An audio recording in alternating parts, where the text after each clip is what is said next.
Olá, pessoal! Tá começando a coisa mais aleatória, hoje mais especial ainda. Estamos em clima de despedida.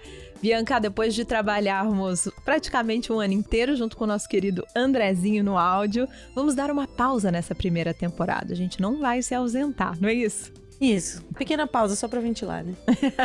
Ventilar é sempre bom, é isso que a gente espera. Trazer episódios bem fresquinhos ainda esse ano, gente, pra refrescar o seu verão. Dezembro o pessoal costuma tirar férias, fazer aquele recesso. A gente promete bastante material, conteúdo de qualidade pra fazer companhia nesse período que é tão gostoso do ano. A gente vem quente, que nem o verão, pra refrescar suas ideias. Bora falar do episódio de hoje? Tá começando a coisa mais aleatória.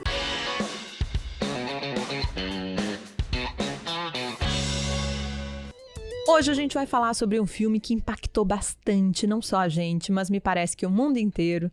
Se você ainda não viu, recomendo assistir ou ouvir esse episódio depois, porque acho que vão rolar spoilers. O que você acha, Bianca? Não tem como falar do filme sem falar do filme. Eu acho que não tem como a gente tirar a surpresa desse filme. Eu acho que dá pra escutar antes ou depois. Porque você vai ser surpreendido pelo filme inevitavelmente. Olha, essa é uma ficção científica e terror. Tá categorizado dessa forma. Nunca eu iria ao cinema ver um filme de terror e de ficção científica. Não é o meu estilo preferido. Mas esse realmente estava remexendo as nossas ideias. A gente viu algumas críticas. Eu saí correndo pro cinema, fui sozinha. E, sem querer querendo, fui parar na frente da tela, na cara da tela. Não sei por que eu fiz isso comigo mesmo. Quando eu vi, eu estava sentada bem na frente. Eu falei, será que é uma boa ideia? Saí do cinema, mandei mensagem pra Bianca. Eu falei, Bianca, assim, ela, eu vou tentar, né? Você falou, eu vou tentar. Aí no dia seguinte, a Bianca, fui ontem. Já fui ontem, tô com a cabeça explodindo. Bom, a gente quer aqui conversar um pouco, então, sobre todas essas ideias que surgiram. Um filme que, como a gente disse, não é... Entre os meus estilos, ele tá longe de ser. Mas justamente pela mensagem que ele traz, foi isso que me impactou. Antes de tudo, me parece que ele fala sobre o insuportável de envelhecer. Me tocou nesse sentido. E a tirania dos padrões de beleza também, né, Bianca? De uma pessoa que se constituiu em cima da adoração alheia, da imagem, da representação que ela tinha ali para os fãs. Vamos abrir esse episódio contando o que pareceu para cada uma? Eu já falei um pouquinho, queria te ouvir um pouco, porque a Bianca, ela lembra com riqueza de detalhes algumas cenas, tá? Eu fico chocada. Bom, para mim é um filme sobre o envelhecer feminino, exclusivamente feminino, né? A forma como tratamos o envelhecer da mulher, que é tratado, de certa forma, com monstruosidade. Eu acho que o filme relata isso de uma forma brilhante, desconfortabilíssima, assim, né? Que é a gente lidando com a monstruosidade que é uma mulher, vou botar mais velha, né? Ou velha demais. Porque daí não dá pra gente dizer o que é velha. Mas velha demais para a indústria da beleza, velha demais para a indústria produtiva, né? Reprodutiva, que às vezes reprodutiva também. É tomada como base, né? Pra gente ser avaliada como, bom, alguém que serve ou não pra uma sociedade, né? E o filme, pra mim, também é sobre o que a gente tá disposto a fazer pra ser amado. E o que a gente acha que é ser amado. Eu acho que valia fazer uma breve resenha sobre o filme para quem não assistiu, assim, só para acompanharem. O filme, ele retrata a vida de uma estrela de Hollywood. Primeiro é importante pensar, né, que a diretora que encabeçou, que pensou esse filme, Coralie Farjat, francesa. O filme é uma produção francesa, a diretora é francesa, mas o elenco é todo norte-americano. Eu acho que essa é uma provocação interessante do filme também. E ele retrata a história de uma estrela de Hollywood, assim, que viveu todo o seu estrelato e que agora ela está completando 50 anos de idade. Ela tem um programa na TV de ginástica, como é que é isso? Como é que é? De aeróbica, assim, né? Dança aeróbica, né? Dança ginástica, onde ela fica com outras mulheres de maiô dançando na TV, uma dança um tanto sexualizada, assim, né? Então ela tem esse programa matinal, ela está completando 50 anos e ela escuta no banheiro, sem querer, o produtor dela falando dela, que ela tá velha demais para isso, eles precisam substituí-la de uma maneira grotesca, ele trata ela, né? E então ela é substituída de uma maneira abrupta e absolutamente desqualificada, assim, né? Ele não tem qualquer respeito por ela. Enquanto num primeiro momento do filme você vê ela como aquela estrela, parece a estrela na Calçada da Fama, né? Tem um corredor lá naquele estúdio de gravação onde eles têm aquele canal de TV, tem um corredor gigantesco com quadros dela gigantes das coisas que ela já fez, capa de revista e tudo que ela fez. Nesse momento em que ela é despedida, ela é absolutamente desqualificada. Ele chega com uma caixinha, entrega para ela e some, né? E tchau, você já não tem mais espaço aqui. E aí ela começa, então, toda uma trajetória com essa questão do envelhecimento dela, né? E eu acho muito interessante que a maior parte do filme acontece no espelho do banheiro. Eu acho isso incrível, incrível. Porque é uma coisa muito íntima, né? Muito sutil, que acontece só ela com ela mesma, se olhando no espelho do banheiro, assim. E o sofrimento, a dor dela com isso.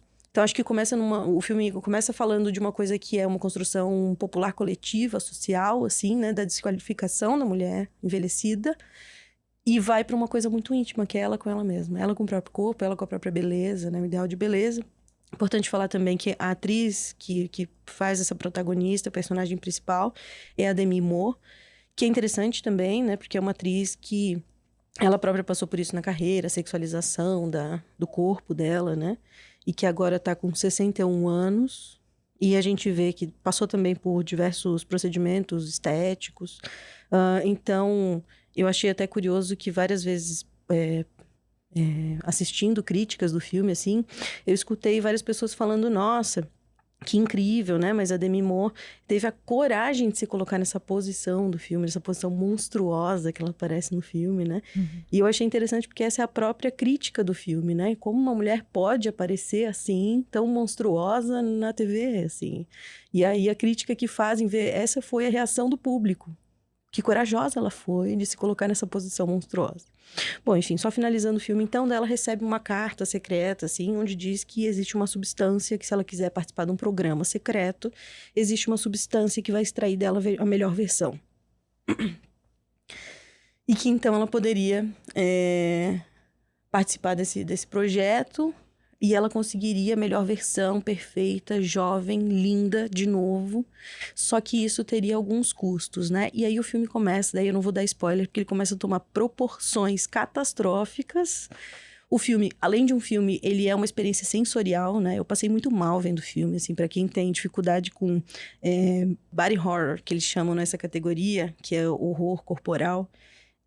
Muito sangue, muita nojeira. É um filme difícil de assistir. O barulho do filme, né? Assim, todas as experiências sensoriais do filme, elas são muito aumentadas. Então, é um desconforto do início ao fim, o filme, assim. Eu saí de lá passando muito mal. E ele vai tomando umas proporções, assim, irreais, surrealistas, né? E ela vai se transformando num monstro. Aí já tem duas versões dela. Tem uma versão, a Sue, que é interpretada pela Margaret Qualley, que é a melhor versão dela, então, né? A versão jovem, perfeita. E a versão mais velha, então, que é a Elizabeth Sparkle, interpretada pela Demi Moore. E quanto mais a Sue, que é a versão jovem, aproveita o auge da sua beleza e da sua juventude, mais sofre a versão mais velha, né? Da Elizabeth Sparkle, que vai se tornando uma coisa, assim, monstruosa mesmo. Eu adorei essa brincadeira que eles fizeram do monstro, que ela vai monstrificando mesmo, que é essa coisa que a gente vê, né? Da forma como tratamos as mulheres ao envelhecer, vai se tornando essa coisa desvalorizada pela cultura, né? Colocando, assim, o valor da mulher. Eu acho que esse filme, ele retratou isso de uma forma excepcional. Colocando o valor da mulher na beleza, na sua capacidade reprodutiva, né? A mulher como mercadoria. A Sue ali, quando ela tá super em ascensão, assim, que ela tá no auge da carreira, a gente vê como ela começa a interpretar traços infantilizados, né? Assim, um jeito meio burrinha de ser, meio infantilizado de ser, que é um ideal de mulher para a indústria cinematográfica, para a indústria dos comerciais de TV, né? Enfim. Que então coloca um ideal de mulher sexualizada. Até o programa de TV, eu estava falando antes para ti, né, Marta? Eu acho muito legal esse jogo de câmeras que eles fazem no filme. O programa de TV, que ela participa, que aí depois ela vai perder o posto, então, para a versão mais nova dela, Sue, né? É um programa que ele não tem conteúdo algum. É um monte de mulher dançando de maiô, mulheres com um corpo escultural absolutamente dentro de um padrão de beleza. Não é sobre a coreografia, não é sobre a ginástica, não é sobre a música, é sobre aquele fechamento que a câmera faz nas partes do corpo, né? Então, pega uma bunda, uma coxa, uma boca, né? Tudo muito sexualizado, assim. Então, acho que ela escracha, ela escancara isso, né? De uma forma que não tem como você não ver. E também por isso o filme é tão desconfortável, né? Uhum. Você falou dessa dualidade, assim, né, Bianca? Eu gostaria de pegar essa parte, que eu achei interessantíssima. Quando eu vou falar para as pessoas sobre esse filme, eu gostaria de trazer a minha versão também. Eu costumo dizer assim, bom, trago esse perfil da mulher de sucesso aí, né, da estrela de Hollywood, que ela, ao tomar essa substância, ela tem o direito de passar uma semana no corpo dela, atual, e uma semana no corpo de alguém mais jovem. E aí, quando isso apareceu pra mim na tela do cinema, eu falei, gente, é o sonho de... Quando ela se materializou ali no corpo jovem, eu falei assim, tem muita gente que fala isso, e ouço principalmente as mulheres falar, era tudo que a gente deseja, né? Ter a cabeça de hoje, que seria a maturidade, e o corpo mais jovem. Só que o filme vai passando e tu vai vendo que ela não tem a cabeça de hoje. Ela vira... uma jovem com tudo de ruim que ser jovem tem, porque também tem a parte ruim de ser jovem, né? A gente costuma ficar louvando e achando que a juventude é tudo, mas bom, o que a inexperiência traz pra gente, né? E ela se mostra essa pessoa cruel, essa pessoa superficial, então pra mim já não era mais ela. E outra coisa que me chamou muita atenção é Bom, tanto só para concluir essa parte. Tanto não era mais ela, que no próprio pendrive onde aparece a substância, eles ressaltam que não é para esquecer que são a mesma pessoa. Porque realmente parecem duas. Houve uma cisão ali. Inclusive de mentalidade.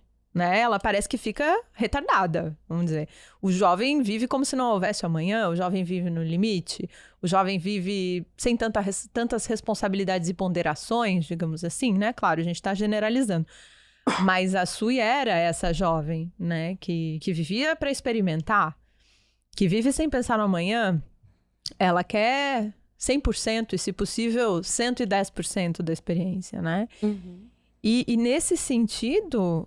é que eu coloco essa questão da dualidade, que eu achei incrível a metáfora que o filme fez, que é, a partir do momento em que ela consegue ser mais jovem, mais independente, mais responsável, e também aumentar o prazo de ser ela mesma, que isso estava escrito, estava combinado, havia um contrato, né? E ela decide romper com esse contrato deliberadamente, ok, depois eu lido com as consequências... o quanto isso vai trazer uma penalidade para ela mais velha. E isso é uma metáfora, me veio muito na cabeça, as dietas malucas que se faz. Se a gente pensar na literalidade do corpo, né? As dietas malucas que muitas jovens fazem, se submetem a elas, e sem pensar nas consequências para amanhã, né?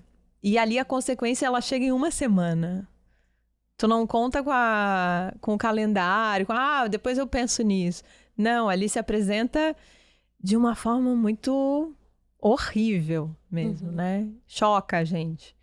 Então, isso foi a primeira coisa que me chamou a atenção nessa transformação. Eu falei, gente, ela não tem a cabeça de hoje. Ela tem a cabeça, não só o corpo de jovem, ela tem a cabeça de jovem. E eu acho que é aí que ficou difícil para ela lidar com aquilo tudo. Não acredito que seja ela, tá? Eu acredito que seja, por exemplo, ela quando tinha 20 e poucos anos. Eu acho que é a melhor versão dela. Ela é ainda mais bonita do que quando tinha 20 e poucos anos. E ali há um deslumbramento, né? Essa falta de limites, assim. Eu achei genial essa coisa dos dois lados da mesma moeda, né? Porque ele fica provocando o tempo todo. Às vezes ela liga lá pro pessoal da substância para reclamar de algo que a outra fez. E eles sempre frisam, you are one, né? Vocês são a mesma pessoa. Ela não é uma outra de você. Vocês são a mesma pessoa. Só que 7 dias vive como uma, 7 dias vive como outra, né? E é justamente isso, né? Quando ela fica jovem, então ela fica toda vislumbrada com a juventude. Ela se passa de todos os limites, né? Assim. E eu achei maravilhoso isso. Eu achei que isso provocou tanta coisa, porque assim, normalmente na cultura que a gente tem é mulheres jovens olhando para mulheres mais velhas e pensando algo, e mulheres mais velhas olhando para mulheres mais jovens pensando algo. E ali ela é a mesma, ela é a mais velha e a mais jovem, né? Ao mesmo tempo. Ela é a melhor versão dela mesma e a versão monstruosa dela mesma, né? E a substância também, o pessoal lá da substância também explica que o que é tirado de um lado é sofrido pelo outro, né? Então, tudo que a sua versão mais nova faz de consumir mais juventude do que deveria, a mais velha sofre envelhecendo mais. Monstrualizando ainda mais, né? Isso me fez pensar sobre várias coisas, sobre isso também, como a gente tem um discurso assim na cultura, né, dizendo, olha, o que você faz hoje vai ser sentido pelo teu corpo lá na frente, né? Então cuidado como você cuida, o nosso corpo é um templo, que a gente deve, né, cuidar desde sempre, porque a gente deve envelhecer de forma saudável e bela, isso principalmente para as mulheres, né? Assim, a gente deve cuidar da pele, porque tá chegando o tempo, quase como se tivesse um relógio. E ali no filme eu acho que ele confronta isso de frente, assim, as duas versões, uma de frente para a outra, né? E ele mostra como, pô, isso não é assim tão simples, né? Assim. Porque a versão mais velha, ela não tem mais muita vontade de fazer, né? Vê que a versão da Sul é a que vive, que vai pra balada, que sai com amigos, que transa, né? Que tem aquela vida estrelada. E a versão mais velha dela é a que fica no sofá, assistindo o que a outra tá fazendo na TV. Assistindo o que a outra tá fazendo na TV. Isso é sensacional, né? Assim. Então, mostra como, né, quando ela fica mais jovem, é aquela versão que ela quer viver. É os 7 dias para ela que ela vive aquele, e nos outros 7 dias que ela tá vivendo como a Elizabeth Sparkle, a mais velha, ela tá esperando para ser a Sul de novo. Mas o que é? Eu fico pensando o seguinte, ó. Quais são os riscos de um sujeito que se edificou unicamente a partir da própria imagem? Isso é muito temporal, né? Muito contemporâneo, cada vez mais em tempos de redes sociais. Que é a imagem que se constrói ali, né? E a Elizabeth Sparkle, que é a personagem principal ali, da Demi Moore, a protagonista, ela realmente não tem relações familiares, ela não aparece com amigos, ela parece sempre tão solitária que a própria imagem do apartamento dela é do alto, do alto, do alto, do alto. A própria semiótica faz a gente pensar o quão solitária ela é, porque é um apartamento muito moderno, é tudo muito brilhante, dá pra ver que ele é impecável, mas tem muita solidão ali naquele lugar. E a imagem remete a isso, né? E, bom, parece que ela não tinha mais nada. Se ela não tinha mais o tônus, mais o colágeno, ela não tinha mais o emprego, ela não tinha mais a adoração das pessoas. O que sobra para mim se eu construir uma vida inteira em cima disso? Né? E aí vem o ato de desespero. E aí vem o gozo completo dessa jovem, né? Versão jovem dela. Eu acho que até a mobília do apartamento indica isso pra gente, né? Porque você perceber, na frente da TV só tem uma poltrona, na cozinha dela só tem uma cadeira, na mesa onde ela come só tem uma cadeira. Então isso mostra muito essa coisa solitária da vida dela, né? Como é só ela mesma, assim. Mas falando sobre isso da imagem, eu acho que isso é algo, sim, bastante contemporâneo, mas que pra mulher isso já tá há muito tempo na cultura, né? Acho que a mulher é atribuído valor de acordo com a sua possibilidade ainda reprodutiva, né? A gente fala isso, a gente coloca um relógio da mulher e diz do tempo que ela tem de reproduzir, que depois disso ela já não serve mais para casar, para transar, né? O próprio chefe dela fala isso, né? Fala isso no filme, a sua beleza, né? A gente vê vários relatos na vida cotidiana aí de homens que trocam as mulheres por outras mais jovens, né? Ou têm amantes mais jovens, ou saem de um casamento para se casar com outra mulher mais jovem.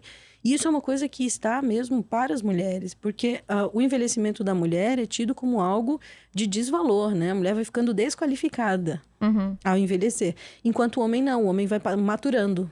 O homem vai ficando mais valorizado. Um homem grisalho é um homem bonito, sexy, né? O Richard Gere. E uma mulher grisalha é uma mulher que perdeu sua beleza, né? Que passou do tempo, passou do prazo de validade, assim. E também nem se cuidou, né? Nem se cuidou para fazer a raiz. Se entregou.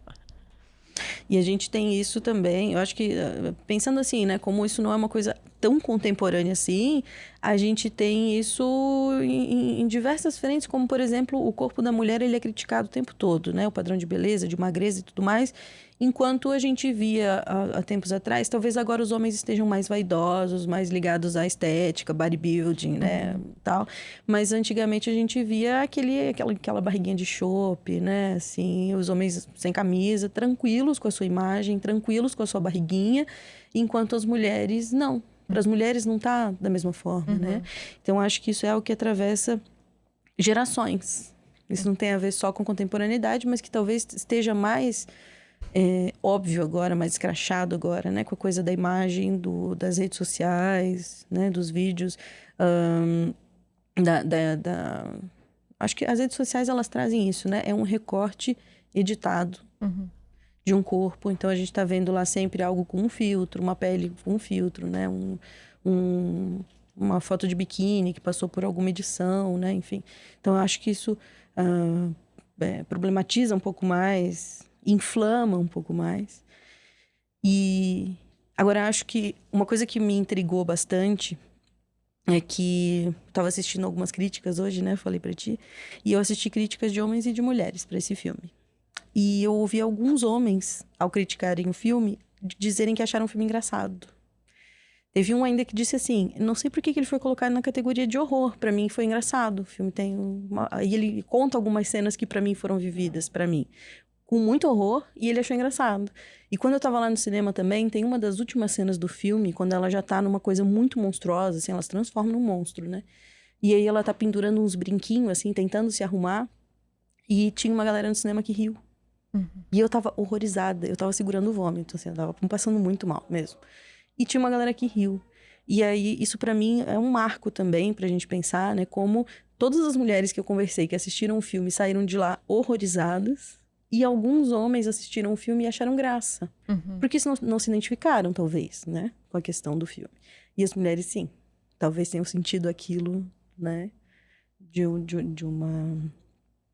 uma forma visceral, eu diria assim. Sabe que agora tu me fez lembrar, a última vez que eu ouvi críticas com relação a isso foi na semana passada. Uma amiga veio contar que um colega de trabalho dela, mais velho, falou: nossa, que horror! Ela tava usando um cropped. Ele falou: nossa, que horror, que susto! Esconde essa barriga. E ela tem a pele mais branca, assim, né? E aí ele falou que ele comentou da pele dela, que era muito branca e tal. Eu falei, ele é comentarista de barriga dos outros? Falei. Porque ela contou como se fosse normal uma mulher ser agredida assim. Ela contou assim, eu vou até baixar minha blusa aqui, porque ontem eu tava não sei o quê e o fulano comentou não sei o quê. Falei, ele é comentarista. Vai lá ver. Aí ficou todo mundo me olhando, assim, né? Tinha umas pessoas ali. Aí eu falei, não, ele é um comentarista de barriga dos outros, porque eu conheço essa pessoa. Eu falei, a barriga dele é incrível, né? Aquela barriga positiva de chope, assim. E aí, é isso, quanto é naturalizado. Claro, é uma pessoa mais velha que se permitiu fazer esse comentário. Eu acho que quem tá mais ligado já não faz mais, as novas gerações, né? Mas, ao mesmo tempo, tem esse outro lado que você comentou, né, Bianca? Que é a rede social e o filtro, os excessos de um mundo que não existe, né? Eu acho que não fazem mais as mulheres, né? Assim, na luz do dia. Porque eu acho que o que rola ainda nos grupos de WhatsApp dos homens, como a gente já fez um episódio aqui antes, né? Sobre a casa dos homens. Isso que rola no grupo de WhatsApp entre os homens, de comentário entre os homens, numa rodinha de homens, eu acho que ainda tem muito disso, né? De falar, você viu como tá flácida e tal, o que é aquela barriga pra fora. Ou não, ou de comentar como tá bonita, como tá gostosa, como aquela calça marca bem a curva, né? Então, acho que isso ainda tem, não as claras, porque talvez já não seja mais tão bem recebido, né? Talvez as mulheres estejam mais reativas hoje a esse tipo de comentário, e aí eles param de fazer para quem não recebe bem. Uhum. É por isso que talvez alguns saiam rindo do cinema. Por isso, alguns saiam rindo do cinema. E acham engraçado as piadas que fazem nos grupos, né? Sobre bundas e corpos, enfim. Uhum. Nesse sentido, eu queria fazer um comentário. Sabe aquele personagem que vira namoradinho dela quando ela era jovem? Aquela cena me horrorizou muito. Que fala dessa disparidade, assim, como um homem enxerga uma mulher, uma mesma mulher mais velha e uma mesma mulher mais jovem. Ela tem um namoradinho, que a coisa avança um pouco com ele, né? E aí eles estão se agarrando no sofá e aí ela começa a transmutar. Ela percebe que vai dar ruim. E aí ela tem que ir lá trocar pra personagem mais velha. E, enfim, e aí ele vai embora, né? Porque ele não reconhece a voz dela, ele percebe que é uma voz que tá alterada. E aí encontra ela mais velha. E ele tem asco daquela mesma mulher. Então, eu acho que ao mesmo tempo o filme pode parecer piegas, mas eu acho que o filme me fez pensar sobre essa coisa da casca e da essência. Né? A própria imagem final, quando ela diz, pessoal, sou eu. Só que a voz já não é mais a dela. O quanto o visual, o sensorial conta. Né? Eu acho que a carcaça já não é mais a dela e ela tentando dizer que a alma dela tava ali. Mas pra mim o filme escrachou que essência é balela. Isso! Que não tem. Não tem. Porque ela mesmo tem asco. A versão nova dela tem asco da versão mais velha dela, né? Tem uma hora que...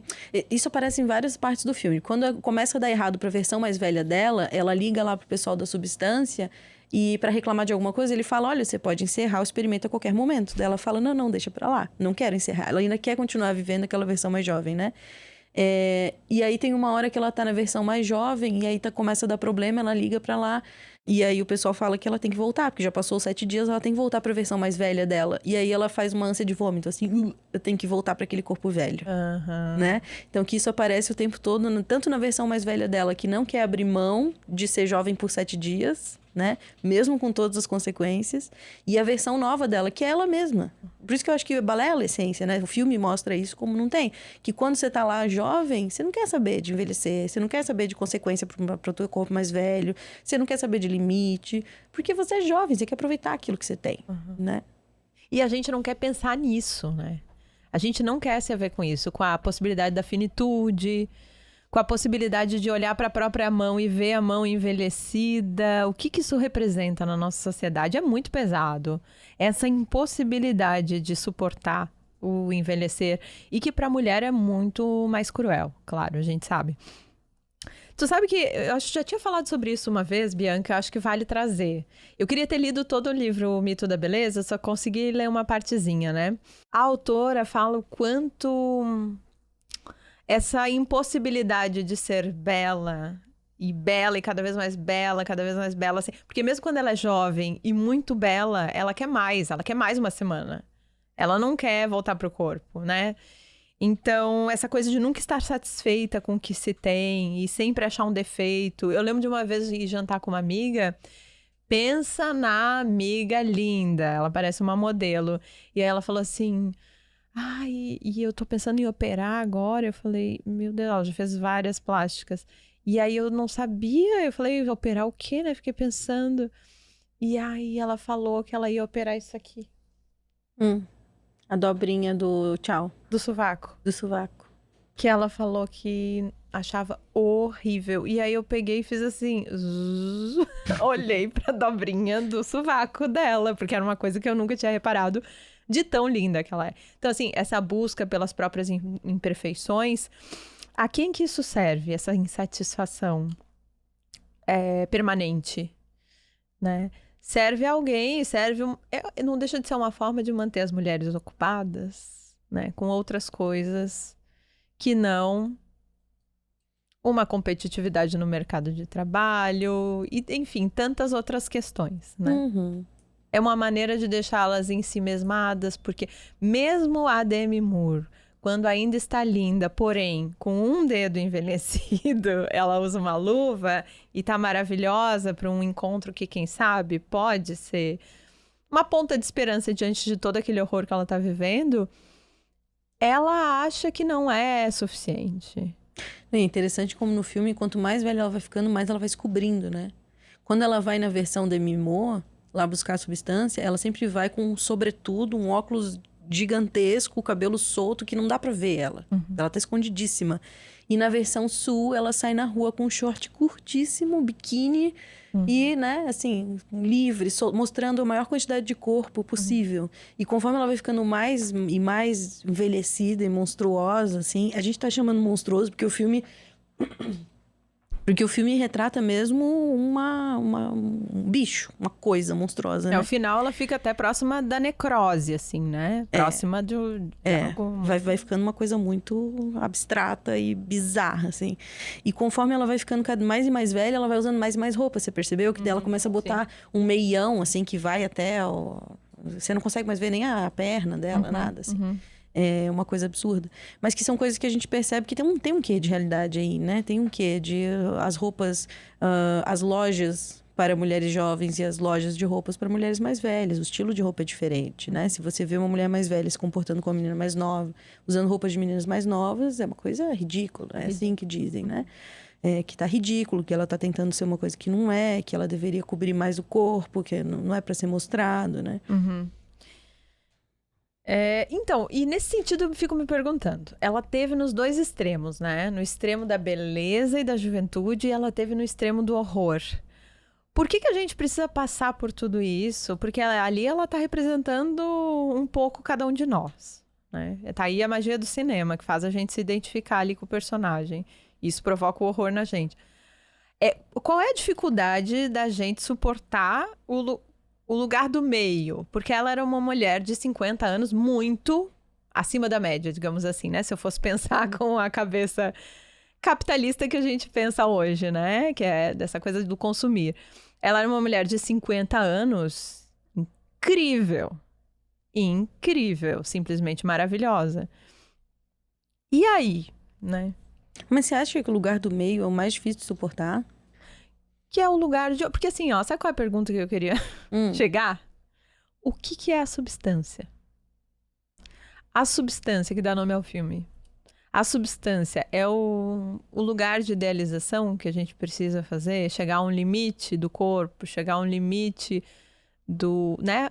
Porque é uma metáfora, é uma grande metáfora. A gente está falando, inclusive, de como o filme trata a temporalidade, né? A gente não sabe bem em que época se passa, tem um radinho ali no cenário da cozinha, não tem celular, tem telefone sem fio, tem uma TV de alta tecnologia, como bem lembrou Bianca aqui nos bastidores, que ela é fininha.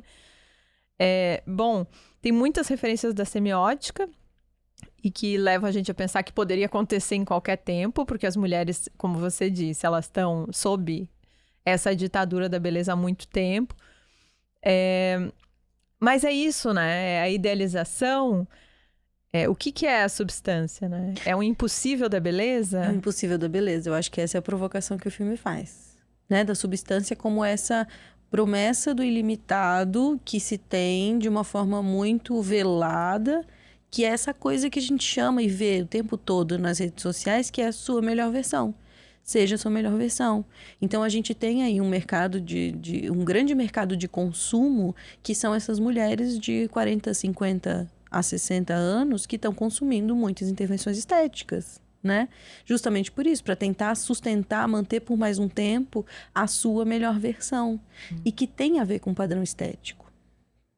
Tem a ver com qual é o prazo de validade que você continua sendo desejável. Porque tem isso, né? O valor da mulher na sociedade, na cultura. Isso não é uma coisa biológica, isso é uma coisa cultural. Construída social, histórica e culturalmente. Que o valor da mulher é atribuído de acordo com o tanto que ela é desejável. Porque a partir do momento que a mulher deixa de ser desejável, ela já não tem mais valor para os homens. E talvez não tenha mais valor nem entre outras mulheres. Porque as próprias mulheres criticam as mulheres, né? Então, o valor dela...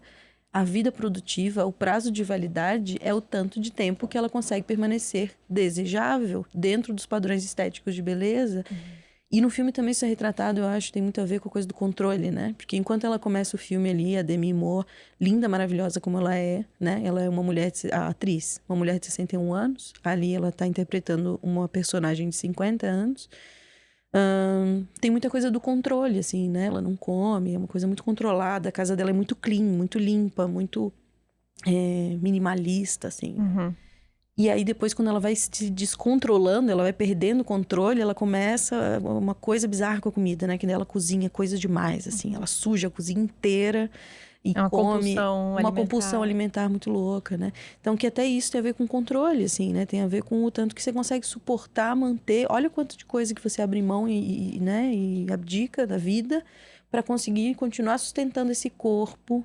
Que corpo é aquele que tem também a Demi Moore aos 61 anos de idade, né? Exato. Exato. Então, eu acho que isso fala também disso, que é o que a cultura e a sociedade faz com as mulheres para elas fazerem isso a elas mesmas, né? Porque ninguém tá forçando a mulher a procedimentos estéticos, ninguém tá ativamente mandando elas fazerem. Elas são criticadas o tempo todo, claro, elas consomem conteúdo sobre o que é o padrão de beleza em cada idade, claro, mas elas estão fazendo isso a si mesmas, né? Pois é, mas assim, como você falou, não é algo impositivo que alguém foi lá e mandou, mas eu acho que é algo muito pior. Porque é algo que está circulando na cultura, é uma ideia, é uma ideologia que está circulando de se você não se manter jovem, ainda que seja mais um pouquinho, o que eu vou ser, né? O que eu vou ser? Se eu não vou ser mais tão idealizada pelos outros. Eu lembro, até a gente estava comentando aqui nos bastidores, que ano passado eu fiz 40 anos. E é uma idade muito simbólica para mulher, especialmente, né? Eu não vejo os homens tão preocupados com isso. E eu lembro de ouvir de amigas, assim, né? De 42, 43 anos. Ai, amiga, se prepara, porque é só ladeira baixa. Tu malha e já não consegue mais voltar ao mesmo corpo. E tudo é mais difícil. E vai ter que começar a tomar não sei o quê. Ah, eu não acredito que tu ainda não fez Botox. Eu me senti um extraterrestre porque eu nunca tinha feito Botox. E coisas nesse sentido. E é muito estranho se ver nesse outro lugar. Né? Porque pra mim eu tava bem. Era uma cobrança que vinha de fora. E que, claro que ela é introjetada. Não adianta dizer que você tá blindado. E é uma coisa que você tá fadado a perder, né? A juventude. Você tá fadado a perder. Todos nós estamos, né? A gente nasce sabendo que nasce e dali em diante você só envelhece. Não existe retroceder o envelhecimento, né? Essa é a proposta da substância, que não existe. Mas você também é ensinado a lutar contra isso com tudo que você tem. E o que você não tem também. Então, é disso que eu falo. Quando eu falo caminho do meio, é tratar isso como algo natural. O envelhecimento como algo que vai acontecer tanto quanto a morte, que é outro assunto com o qual a gente não quer se haver, né? Que é essa hora que vai chegar, né? E a velhice, se tudo der certo, ela vai chegar. Se morrer antes, a outra, como é que é? A outra hipótese é péssima. A outra opção é horrível. Mas esse insuportável do envelhecer, né? Uhum. Mas eu acho que isso tem uma discussão até mais profunda, assim. Porque não acho que isso tenha a ver tanto com a morte. Porque a gente vê diversos exemplos que nos fazem pensar que, para muitas pessoas, é melhor morrer do que envelhecer. Né? Se colocam em situações de risco absurdas que pode custar a própria vida, né? Para não envelhecer. Sim, procedimentos estéticos super perigosos, né? Inclusive em clínicas ilegais, assim, a gente já viu várias pessoas que morreram fazendo procedimentos assim, e que então é possível, inclusive, arriscar a própria vida para lutar contra o envelhecimento ou estar fora de um padrão de beleza, né? E tem uma coisa também que me intriga muito sempre, é o quanto essa coisa da intervenção estética, sejam as plásticas, sejam todos os cuidados, skincare, cuidados com a pele, dietas e tudo mais, o quanto isso é desejável, o quanto isso é vendido, é consumo, é aconselhado, né? Que as pessoas façam todas as intervenções estéticas possíveis para se manter dentro do padrão de beleza e tudo mais, ao mesmo tempo que isso é julgado depois. Que é tipo, é claro que ela é linda, ela é toda plastificada, né? Ai, a Anitta, por que a Anitta é linda? Porque tem E silicone em todos os lugares e é cheia de plástica. Então, ao mesmo tempo, não importa o que você faça, parece que o que tá é assim. Não importa o que você faça, você vai ser criticada. Você é mulher. Não importa o que você faça. Se você não fizer intervenção estética, você vai ser criticada por isso. Se você fizer intervenção estética, você vai ser criticada por isso. Se você envelhecer, você vai ser criticada por isso. Agora, se você lutar contra envelhecer, você vai ser criticada por ainda estar se comportando como uma menina quando você já deveria estar usando roupas de um outro tipo de mulher mais velha, né? Uhum. Não importa o que você faça. A crítica continua, né? Parece que essa é a questão monstruosa aí da cultura sobre o envelhecimento da mulher. E tem uma frase no filme, eu acho que pra mim esse foi o auge do filme, assim, que me pegou demais. Que é já no finalzinho do filme, quando a coisa já descamba e tá muito mal, assim, que a versão mais velha decide por encerrar o procedimento da substância, né? Então ela precisa matar a Sue, que é a versão mais jovem dela. E nesse momento ela já tá um monstrinho, ela parece o Sméagol do Senhor dos Anéis. E aí ela vai lá e encerra, então, o procedimento, ela dá a injeção do negócio lá que ela tinha que dar pra encerrar o procedimento e em seguida ela se arrepende. Porque quando a Sue morre, a versão jovem dela morre, ela se arrepende e ela começa a tentar ressuscitar a Sue. E ela diz a seguinte frase, eu vou ler em inglês porque faz mais sentido em inglês o que ela fala. You are the lovable part of me. You have to come back. Então ela tá dizendo assim, você é a parte de mim que é passível de ser amada. A única parte de mim que é passível de ser amada. Você precisa voltar. Então, a juventude da mulher como essa parte dela, a única parte dela possível, né? De se colocar no mundo, de encontrar algum espaço no mundo, de ser amada pelo outro, pelos outros. E quando a gente está dizendo pelo outro, não estou dizendo nem só pelos homens também, acho que isso é uma parte bem importante, das mulheres se sentirem desejadas, né? De conseguirem se relacionar e tal, mas também por todos os outros. Seja pelo mercado de trabalho, seja pelas outras mulheres, né? Então, que a juventude e a beleza para a mulher tá como essa condição de ser amada e de encontrar um espaço na sociedade, na cultura, né? Encontrar um espaço. Era isso que eu ia te perguntar. Assim, o que a gente faz diante de tudo isso, de todas essas demandas e de toda essa sensação de estar clandestina na própria vida e no próprio corpo, porque ela é permanente, né? Mesmo a mulher mais bela, mesmo a que parece ser mais incrível, como você falou, ela é criticada, ela é olhada com olhares de julgamento. Eu, às vezes, saio de casa pensando assim, será que hoje eu vou me arrumar ou não? Porque eu sei que se eu for, sei lá, num comércio, se eu tiver arrumada, eu vou ser tratada de um jeito. E se eu não tiver, eu vou ser tratada de outro. Eu tenho essa versatilidade, né? Eu posso ficar muito de impressionar, ou eu posso... Tem mulheres que já chegam de qualquer jeito, de chinela, havaianas e shorts, elas chamam atenção. Eu não, eu consigo ficar bem pianinho, ou consigo... Ontem eu fui votar, que a gente tá gravando um dia depois da eleição, falei, eu vou de macacão e boné. Aí ninguém sabe passar invisível. Eu sou, passar invisível, exato. E todo mundo me tratou bem. Acho que o meu macacão era bonitinho. Mas a gente tem essa questão de julgar pela estética, né? E aí, quando eu me arrumo muito, aí as pessoas não gostam. Meus amigos falam pra mim, Marta, olha o jeito que o fulano te olhou, olha a mulher dele te olhando, olha não sei o quê.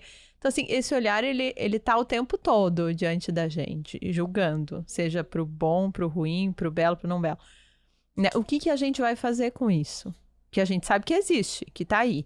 E esse é o caminho do meio, sabe? Que eu tava falando.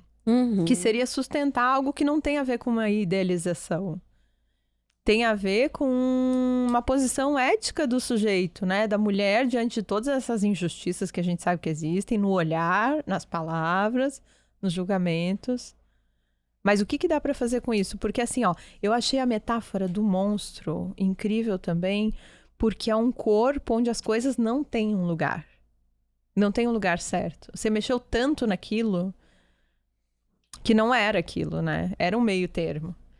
Aí você mexeu tanto que as coisas vieram aparecer assim, ó, tu tá tão confusa. É a metáfora da confusão ali, né? De não saber o que o fulano tá demandando de mim, porque o Beltrano tá demandando outra coisa, né? E aí nesse mar de demandas, o que dá pra fazer? A pergunta de R$1 milhão. Bom, acho que dá para pensar em várias coisas a partir daí, né? Primeiro da relação da mulher com ela mesma e depois da relação da mulher com as outras mulheres também, né? Acho que essa é uma discussão bem importante. A gente fala muito sobre como os homens tratam as mulheres e fala pouco sobre como as mulheres tratam as mulheres, né? Porque, por vezes, isso vem um comentário direto, assim, olha, não sei se você está vestida de forma adequada para essa ocasião, né? Acho que você deveria, não sei, não é esse tipo de roupa e tal, não sei o quê. E por vezes isso é um comentário que se faz por detrás, né? Uma mulher com outra mulher falando, olha lá o jeito que ela tá vestida. Que isso? Que roupa é essa? Que cor é essa? Nada a ver, fora da estação, fora... né? Seja porque tá curto demais, seja porque tá comprido demais, seja porque tá largo demais, justo demais, enfim. A última que eu vi era transparente. Era numa praia, um evento numa praia. Eu achei adequado. Só tava meio frio, mas aqueles dias assim que tem sol, mas tava frio. Nossa, tinha homem, tinha mulher falando dessa outra mulher, né? E aí eu calei. Eu não... Sabe quando tu pensa, eu não quero perder a amizade, entendo que é uma pessoa de outra época, mas ao mesmo tempo, um comentário totalmente misógino e... Enfim. É isso, né? E mesmo que você não fale diretamente para essa outra pessoa, você está influenciando mulheres. Porque essa que está escutando você julgar a roupa da outra, vai ficar pensando sobre, eu tenho uma roupa bem parecida, então acho que eu não deveria usar. Ou quando ela vai lá na loja e prova e gosta e fala, mas eu acho que essa roupa não é adequada, porque eu já ouvi comentários de outras pessoas, né? Enfim, a gente está falando disso que atravessa uma construção subjetiva sobre o que é ser mulher, como se deve se comportar uma mulher, dentro de cada faixa etária, né? Eu acho que a Sue, ela escancara isso, a sua versão jovem do filme, ela escancara isso de um jeito como o que é o ideal, o padrão da mulher sexualizada para o homem. Até o filme tem uma hora que ele mostra, assim, vários homens brancos, de cabelo branco, assim, mais velhos de cabelo branco, que são os consumidores do produto dela. Vários homens brancos de cabelo branco, mais velhos e tal, que são os consumidores os patrocinadores também, de uma né? mulher hipersexualizada, infantilizada, emburrecida, né? Que se comporta assim, toda burrinha, toda... toda doce, né? Docíssima olha, ela. E que é o padrão, assim, do que se espera da mulher enquanto produto. E ao mesmo tempo que a gente critica, a gente enquanto mulher critica, também sofre o tempo todo para tentar se adequar e se adaptar, sem se adequar e se adaptar, mas também, né? Você vê como tem uma contradição aí muito importante, né? Eu acho que a gente pode encontrar essa coisa do gênero o tempo todo e fica muito... Uma vez que a gente começa a ver, a gente não consegue mais desver, né? Essa diferença do gênero, assim. Como, por exemplo, a coisa do que é nojento no corpo feminino que não é no corpo masculino, né? A coisa do pelo, por exemplo. E aí, quando a gente fala disso, geralmente fica, feminista que defende mulher com pelo. Não é sobre isso, é sobre a gente pensar sobre como são dois corpos, masculino e feminino, onde quando o pelo cresce, é uma coisa nojenta, os homens têm nojo de pelo no corpo da mulher, mas o pelo do corpo dele é ok. Ele tem pelo no rosto, inclusive é coisa da barba, né? No peito, na axila, nas pernas, muito peludas e tá tudo ok. Aquilo até é um sinal de virilidade. Ele, inclusive, sua mais, né? Se for considerar a questão do, é suor. Um homem fedido, homem lá suado com cheiro de azedo da academia é sexy, talvez, né? Ou até pouco tempo foi. Uma mulher fedida, não, né? Então, o que é isso? Que qualquer imperfeição no corpo da mulher é nojento. A varize, a estria no corpo da mulher, para o homem, é nojento. Mas o homem também tem varize e estria e tá tudo bem. Daí não é nojento no corpo dele, né? Então, eu acho que isso que no filme... E no filme é vivido com muita nojeira mesmo, né? Ele é, assim, super... Leva ao extremo. Leva ao extremo da nojeira, assim, né? Mas eu acho que é isso que ela quer provocar, assim, né? Porque por que a gente faz isso com o corpo da mulher o tempo todo? E a mulher sente isso de uma forma subjetiva, sem se perceber, sem perceber, né? Então, ela olha para a própria perna e fala, meu Deus, preciso esconder essa perna cheia de varize, preciso esconder essa perna cheia de celulite, né? Que já não é mais algo passível de se mostrar, que ninguém quer ver, então precisa ser escondido. Ou eu faço um monte de procedimento estético, ou eu não mostro para ninguém. E aí, como faz a protagonista ali, se esconde. Mas, tentando responder a tua pergunta de 1 milhão, Marta, o que fazemos com isso, né? A gente, enquanto a mulher consigo mesma. O que faz com esse turbilhão de demandas? Bom, eu não sei. A primeira resposta que eu tendo a pensar é fazer análise, mas eu não sou desse time que parte, né, que faça terapia, todo mundo tem que fazer terapia, tá? Bom, acho que a análise é um bom caminho para reflexão, mas eu acho que o ponto é esse, reflexão. É se perguntar o tempo todo, e é o que uma análise faz, né? O que eu tô fazendo, por que eu tô fazendo, para quem que eu tô fazendo, para quê? Para quê? Por quê? Para quem? E aí ficar tentando atualizar, né, esses discursos que a gente está submerso, assim, a gente está tentando não se afogar no meio de tanta coisa que nos atravessa, assim, né? Isso não é sobre beleza, isso é sobre o que significa ser amado para uma mulher, né? Tem uma pergunta no fundo disso tudo sobre amor. Sobre amor. Um lugar para si, né? Um lugar no desejo do outro. E até que ponto a gente chega para estar nessa lógica que no final ela é esvaziada, né? Provoca um vazio. Porque falta sentido. É um excesso de corpo, um excesso de demandas e talvez uma falta de sentido, né? E eu acho angustiante o filme porque enquanto ela é jovem, a gente pensa, meu Deus, onde isso vai parar? Até que ponto ela vai? Porque uma hora essa conta vai chegar, né? Quando é que essa conta vai chegar e como é que ela vai chegar? No vermelho, mais do que isso. Num nível de horror mesmo. Olha, pra gente encerrar esse debate, me veio na cabeça muito agora, com as coisas que você falou também, se posicionar dentro de uma terapia, buscar o que se quer de verdade, né? Me veio a ideia de sustentar um desejo de alteridade diante desse mundo de demandas que a gente tem.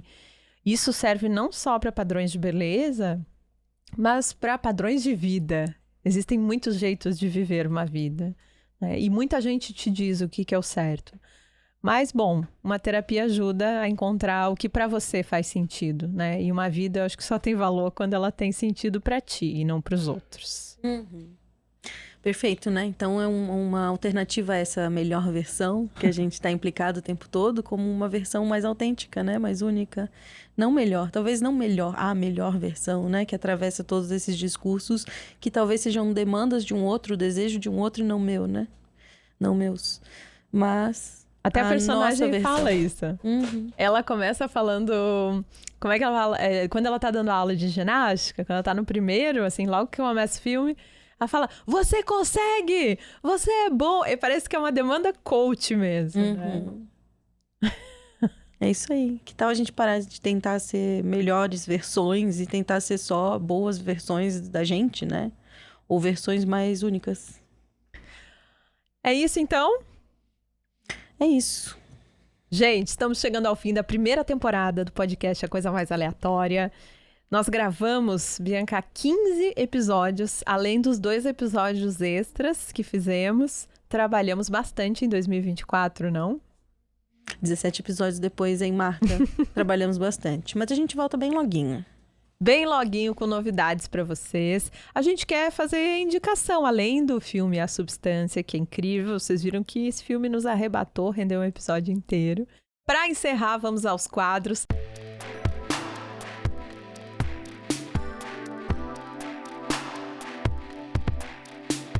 Freud me disse tem tudo a ver com o filme, Bianca. Você trouxe uma frase freudiana, é isso? Então, dessa vez é o Freud que disse mesmo, de verdade. Freud disse assim, em um dos textos dele eu não consigo me lembrar, mas em algum momento eu fiz esse recorte e postei no meu Instagram. Ele diz, nós poderíamos ser muito melhores se não quiséssemos ser tão bons. Ai, que incrível. É uma provocação dele incrível, né? Eu acho que fala disso, a gente se esforça tanto para ser melhor e acaba se perdendo, assim, né? De si mesmo, acaba se perdendo do porquê e do pra quê das coisas, assim. Então que a gente deveria se esforçar menos para ser melhor. Aquela Demi Moore que se arrumou toda, botou umas luvinhas e ia encontrar o ex-colega de escola. Ela tava feliz. Ela tava mais feliz. Né? Não, até a página 5, né? Chegou na página 5, ela se odiava demais. E aquele tempo do espelho, se fosse usado para uma boa terapia, né? Porque o espelho, ele traz essa metáfora de se haver consigo mesma, né? Mas quando refletiu algo muito ruim sobre ela. Tinha um desamor ali. Enfim. Vamos ao próximo quadro. Peguei na estante.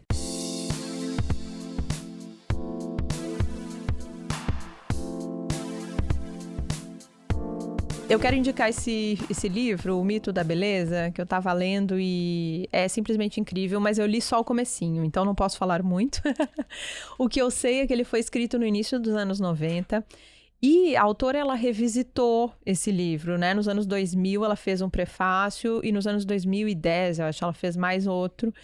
E ela fala sobre as campanhas publicitárias que mostravam meninas de 14 anos em poses super sexualizadas com meninos. E ela vai citando campanhas Calvin Klein, campanhas que depois foram se atualizando, mas que fizeram muito parte da minha adolescência, pré-adolescência, e me ajudaram a construir essa semiótica da demanda por beleza, né? Meninas muito jovens, esquálidas, esqueléticas, realmente. E que depois essa idade vai caindo para 12 e para 8, absurdos 8 anos, assim. É muito cruel. E aí tu vai reconhecendo as campanhas. Eu ia parando o livro e dando um Google, assim, sabe? Para lembrar.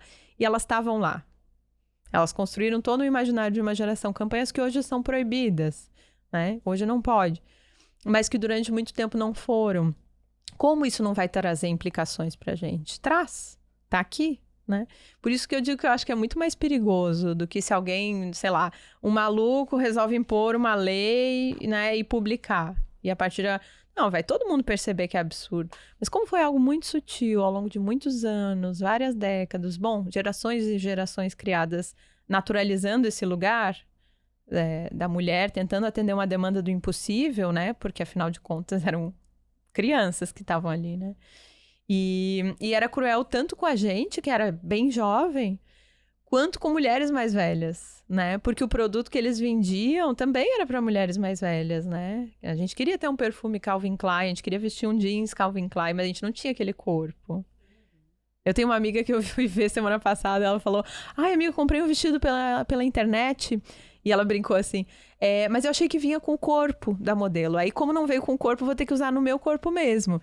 Então, eu tô fazendo crossfit, aí ela começou a falar de tudo que ela tava fazendo. Pra caber no vestido. Pra caber no vestido.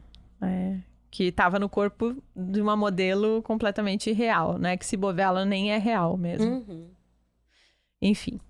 O Mito da Beleza é o nome do livro. Gostaria de sugerir a todos vocês, especialmente para quem tá na faixa dos 40 anos, vai se identificar muito pelas referências que se fala ali. E aí depois ela fala, né, do quanto a diversidade aumentou, a pluralidade em campanhas como a da Benetton, que traz o colorido, que traz, né, diferenças raciais e tudo mais.